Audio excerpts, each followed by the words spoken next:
Vamos falar um pouco sobre congruência. Congruência. E algo para pensar sobre congruência, que é realmente os tipos de equivalências para formatos. Então, quando na álgebra, quando algo é igual a outra coisa, isso significa que suas quantidades são as mesmas, mas quando de repente todos estamos falando sobre formatos, a gente diz que aqueles formatos são os mesmos. Então, quer dizer que os formatos têm o mesmo tamanho e a mesma forma, e daí dizemos que são congruentes. Apenas para ver um exemplo simples, tem um triângulo bem aqui, e vamos dizer que tenha esse triângulo. E se você está apto a mudar, está apto para mudar esse triângulo e virar esse triângulo, pode fazê-lo parecer exatamente como esse triângulo, enquanto não está mudando os comprimentos de qualquer um dos lados ou os ângulos. Mas pode virá-lo, mudá-lo, girá-lo, enfim, deixa eu escrever isso. Você pode mudá-lo, pode virá-lo e girá-lo. Se pode fazer aqueles três procedimentos, então eles são congruentes. E se diz que um triângulo é congruente, vou identificar esse, então vamos chamar esse triângulo ABC. Agora vamos chamar esse de X, Y e Z. X, Y e Z. Se a gente fosse dizer que os dois triângulos são congruentes, se a gente disser triângulo ABC é congruente e a forma como você o especifica quase parece um sinal de igual, mas isso é sinal de igual com um tio em cima. Vou escrever um pouco também. Então, escreveríamos desse jeito. Se a gente sabe que o triângulo ABC é congruente ao triângulo XYZ. Isso significa que seus lados correspondentes têm o mesmo comprimento e seus ângulos correspondentes têm a mesma medida. Se a gente fizer essa suposição, ou alguém nos disser que isso é verdade, então sabemos, por exemplo, que AB vai ser igual a XY. O comprimento do segmento AB vai ser igual ao comprimento do segmento XY. E poderemos fazer isso assim. Estou pressupondo que esses são os lados correspondentes. E pode ver que, na verdade, definimos esses triângulos. A corresponde a X, B corresponde a Y e C corresponde a Z. Lado AB vai ter o mesmo comprimento que XY. Aí você pode, algumas vezes, se não tem as cores, pode indicá-lo assim. Apenas esses dois comprimentos são, ou esses dois segmentos de retas têm o mesmo comprimento. Na verdade, não vê sempre isso escrito dessa forma, e poderia também fazer essa afirmação de que o segmento de reta AB é congruente ao segmento de reta XY. Mas congruência de segmentos de retas apenas significa realmente que seus comprimentos são iguais. Essas duas coisas têm o mesmo significado se um segmento de reta é congruente a outro, que apenas significam que a medida de um segmento de reta é igual à medida de outro segmento de reta. Então podemos ir por todos os lados correspondentes. Se esses dois caracteres são congruentes, também sabemos que BC, também sabemos que o comprimento de BC vai ter o comprimento de YZ. Supondo que aqueles são os lados correspondentes, e podemos colocar esses traços para mostrar que esses comprimentos são os mesmos. E quando vamos para o terceiro lado, também sabemos que esses vão ter o mesmo comprimento. Ou os segmentos de reta vão ser congruentes. Também sabemos que o comprimento de AC vai ser igual ao comprimento de XZ. Não somente sabemos que todos os lados correspondentes vão ter o mesmo comprimento. Se alguém diz que um triângulo é congruente, também sabemos que todos os ângulos correspondentes vão ter a mesma medida. Por exemplo, a gente também sabe que a medida desse ângulo vai ser a mesma que a medida do ângulo correspondente. E o ângulo correspondente está aqui, entre esses lados laranja e roxo. Entre os lados laranja e roxo. E então isso também nos mostra que a medida do ângulo é BAC, ângulo BAC, é igual à medida do ângulo YXZ. Vou escrever aquele símbolo do ângulo um pouco menos assim, medida do ângulo de XYZ. Também podemos escrever que o ângulo BAC é congruente ao ângulo Y, X, Z. E mais uma vez, como segmento de reta, se um segmento de reta é congruente a outro segmento de reta. Isso somente significa que seus comprimentos são iguais. E se um ângulo é congruente a outro ângulo, significa que suas medidas são iguais. A gente sabe que aqueles dois ângulos correspondentes têm a mesma medida, são congruentes. Também sabemos que esses dois ângulos correspondentes têm a mesma medida. Vou usar um arco duplo para especificar que isso tem a mesma medida que aquele. Sabemos também que a medida do ângulo ABC é igual à medida do ângulo XYZ.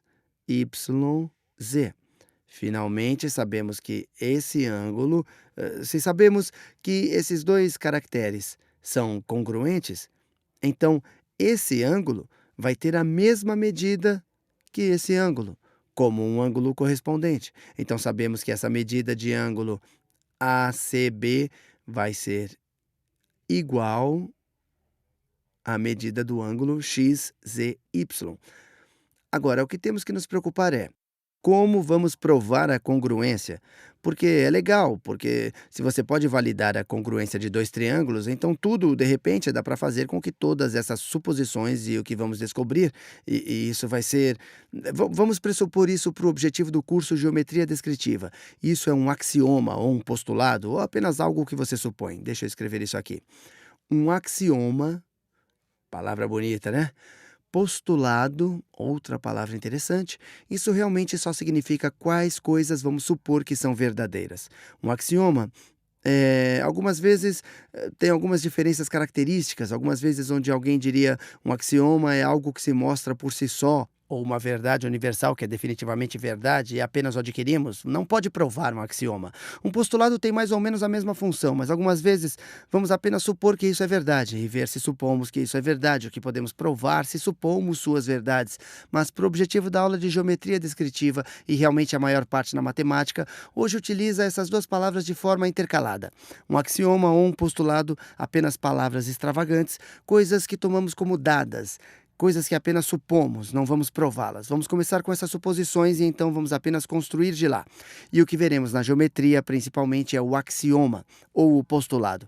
Se todos os lados são congruentes, se o comprimento de todos os lados do triângulo são congruentes, vamos lidar com triângulos congruentes. Então, algumas vezes chamamos de postulado ou axioma lado, lado, lado. Não vamos provar isso aqui, apenas tomar como um dado. Literalmente fica para lado, lado, lado. O que isso nos diz é que temos dois triângulos. Se temos dois triângulos e sabemos que os lados correspondentes são iguais, então a gente sabe que esse lado é igual àquele lado. Sabemos que esse lado aqui é igual àquele lado de lá. E a gente sabe que esse lado é equivalente àquele lado. E vamos apenas tê-lo como uma suposição, e nós podemos construir isso fora. Sabemos que eles são congruentes. O triângulo que esses dois triângulos são congruentes para cada um. Não coloco nenhuma indicação lá. É um pouco difícil para mim no que se refere a eles, mas esses dois triângulos são congruentes. E o que é mais potente é que sabemos que os lados correspondentes são iguais. A gente sabe que são congruentes e podemos fazer todas as outras suposições, das quais significam que os ângulos correspondentes também são iguais. Então, aquilo que sabemos vai ser congruente para aquele, ou temos a mesma medida que vai ter a mesma medida que aquela, então isso vai ter a mesma medida como aquele de lá. E para ver por que aquele é um axioma razoável, ou uma suposição razoável, ou um postulado razoável para começar, vamos começar com um triângulo. Então, digamos que eu tenha um triângulo bem aqui. Esse tem esse lado, e então esse tem esse lado, e então esse tem esse lado aqui. E o que eu vou fazer é ver se tenho outro triângulo com exatamente os mesmos lados. Os comprimentos dos lados estão lá de qualquer forma, para montar um triângulo com o mesmo comprimento dos lados, que é diferente, que não pode ser transformado para esse triângulo ao virar, mudar ou girar. Então supomos que esse outro triângulo vai ter o mesmo tamanho, o mesmo comprimento como aquele ali. Vou tentar desenhar mais ou menos o mesmo comprimento. A gente sabe que isso vai ter o mesmo tamanho que aquele comprimento, então vai ter a mesma medida que é aquele. Deixa eu colocar isso nesse lado apenas para fazer parecer um pouco mais interessante. Sabemos que isso vai ter um lado assim, Vou desenhar mais ou menos o mesmo comprimento, mas vou tentar fazer isso em um ângulo diferente. Sabemos que vai ter que parecer assim. Então, vou colocar isso bem aqui. Isso é sobre aquele comprimento bem aqui, e claramente isso não é um triângulo. A fim de fazer dele um triângulo, eu vou ter que conectar esse ponto àquele ponto de lá. E realmente tem só 2 caminhos para fazer isso. Posso girá-lo ao redor daquele ponto de lá. Se eu os conecto aqui, então vou ter um triângulo mais ou menos assim, que é realmente o mesmo. Estou visualizando, certo? Sim, apenas uma versão refletida. Pode girá-lo um pouco para trás dessa forma e teria um vermelho nesse lado e um amarelo nesse lado. E pode virá-lo, você pode virá-lo verticalmente e isso vai se parecer exatamente assim. Nossa outra opção para fazer esses 2 pontos conectarem é girá-los para cá e o lado amarelo vai estar aqui e então o lado vermelho vai estar aqui. E não é vermelho, o lado vermelho vai ser apenas assim. E se a gente fizer aqui, então, na verdade, apenas temos que girá-lo. Temos apenas que girá-lo ao redor para ter aquele triângulo exato. Isso não é uma prova e, na realidade, vamos começar supondo que é um axioma. Mas, com sorte, você vai ver que isso é um ponto um tanto razoável para começar, que todos os lados correspondentes de 2 triângulos diferentes são iguais. Então, a gente sabe que eles são congruentes e estamos apenas supondo que isso é um axioma para aquele que vamos montar, que eles são congruentes. E também sabemos que os ângulos correspondentes vão ser congruentes.